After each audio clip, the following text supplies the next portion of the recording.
So he goes out to the yard, the prison yard, and he gets a pole. He finds a pole and he starts measuring the shadow, but he can't see when Dhuhr comes in.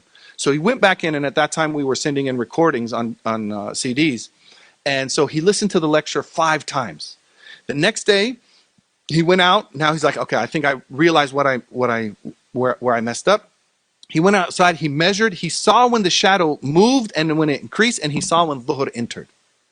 I said, Ahmed, how did you feel when you actually saw Dhuhr enter using the shadow? He said, I've been Muslim for over 17 years. He said, it felt that the joy that I felt was the same as the joy that I felt on the day I took my Shahada. That's how, like, because now he sees it. He sees the creation of Allah. He sees how the Rasul ﷺ measured the prayer and the time and learned all that. Then he did that for the rest of the prayers. Now he keeps a journal. Now he's keeping a journal on the prison yard with all the limitations. Imagine, there's not even vegetation in the prison yard. I've met people who have not touched a tree for 20 years. The first time they touch a tree is the first day out of prison. There's no trees. There's a lot of places there's no grass. With that said, so he's taking, note of all the prayer times.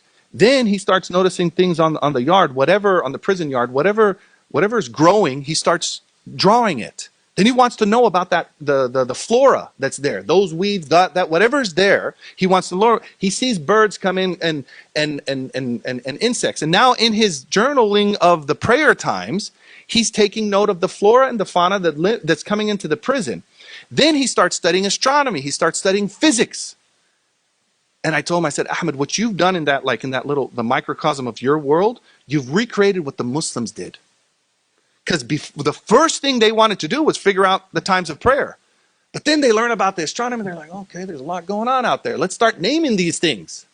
And hey, we learned some astronomy from the Indians and from the Persians and from the Greeks. Let's bring that all and bring the Arab astronomy. Let's put that together, and now we have Islamic astronomy. And then we need all this math figured out for inheritance. That's algebra. And you see what happened in the Ummah. We're so proud of that. Well, that can also happen on a very individual basis. And that's what happened to Ahmed. So I mentioned that just to say that we should be proud of being people of the Ummah of Iqra. And that is the prophetic method of education. And so the shortcomings in teaching and learning, as Sheikh Abdul Fattah Abu Ghudda says, are a social crime. Those who commit this crime will deserve a worldly punishment.